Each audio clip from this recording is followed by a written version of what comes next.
All right, friends. Very important topic coming up. It's that argument that's been had again in terms of kids, and what should we do in terms of kids. So I like where it's going. Let's get into it. We're gonna take our time with this one because there's much to get from it. Let's go. I don't. Is that the excuse you using? Arguing with me? Let me ask you something.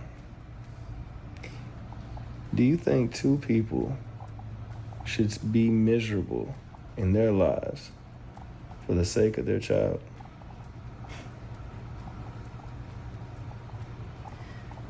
I am a mother, so I always put the child first before my own needs.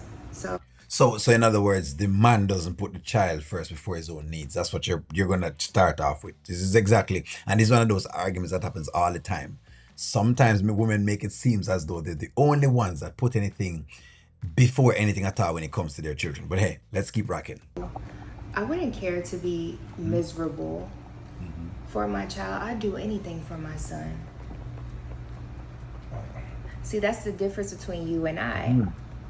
I'm the parent that does whatever is necessary for the kid. I'm not even thinking about my own personal feelings. When you have kids, your life is not your own. Okay, you're Our talking to life is me like, about Kai. no, you're talking to me like I don't have a child. Like I'm like not a father. See, there you go again. And yes, that is exactly how it sometimes it come across. When you have a kid, you have to do this. When you have a kid, you have to do this. It's just nonsense. Like, come on. Everybody plays an integral role in the child's life, whether you want to accept it or not. You know what I mean? So to have this making it seem as though, oh hey, I'm more than anything else because the role that I do is so great that if I don't do it, then this child will suffer. And that's not true. It's not. It's really and truly not. I'm not saying you're not a father, Mhm. but when you're not here, I'm the father. You can't be a father. That's the thing. This is probably one of the things that women try to argue. Oh, I had to be a father to my son. You can't be a father to your son because there are certain things as a man that you're going to have, and you don't have it. You don't. You might have all the brave in the world, and you could have all the things in the world, but you don't have it. Just like a man does not have the feminine qualities. Him can go to a certain extent, but he still cannot be a mother. Him can replace a mother.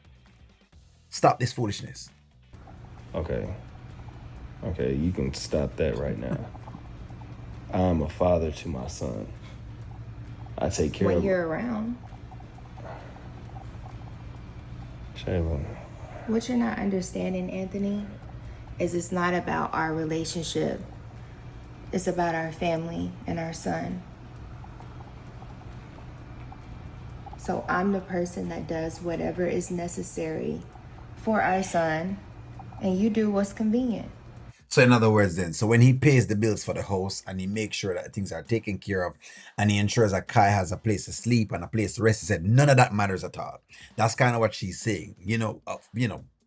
For the first time in his life in a while, he's pushing back again because he's realizing that this is just nonsense. So in other words, what she's doing is diminishing all of his contributions, and modern women do this a lot. They try to diminish the contribution of the man to say, all right, this is why the woman is much more superior. So this is what we're going on with. Instead of saying, okay, the woman has a role in the house and the man has a role in the house. And that's exactly what it is. No matter, listen to me and listen to me again, no matter what you do, you can never replace a father.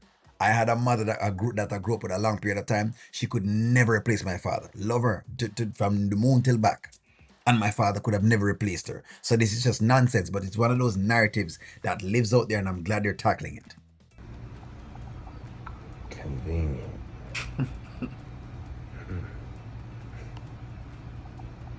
Shayla,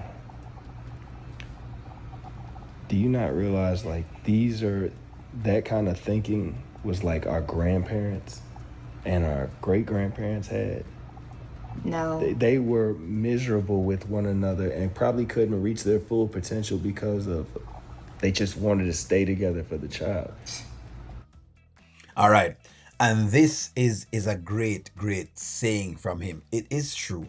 A lot of people stayed together even though them never meant at all. And instead of creating a great son or whatever it is they create, they traumatized their kid To the point now that them don't really want to have no better families or anything like that.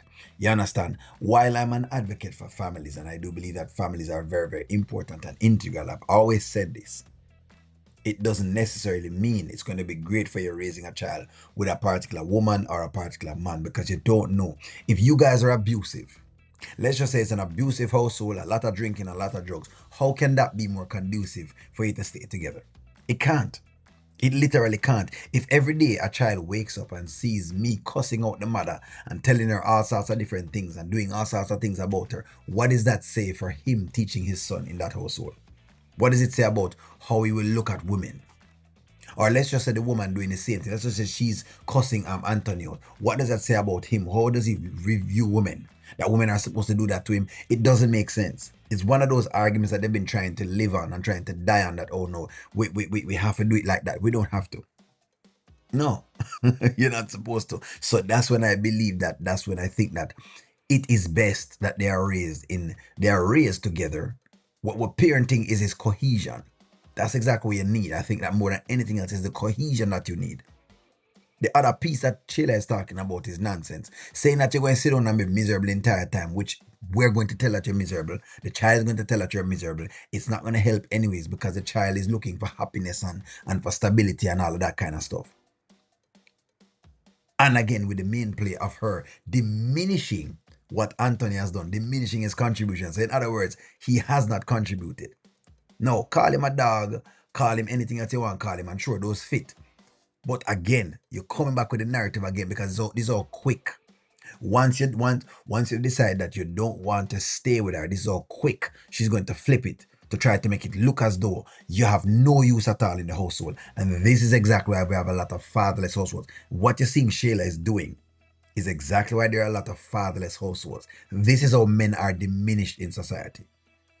But anyway, let me know what y'all think. As I said, I'll break this one down. I didn't want to go too long. Like, share, comment, subscribe. Talk to y'all soon.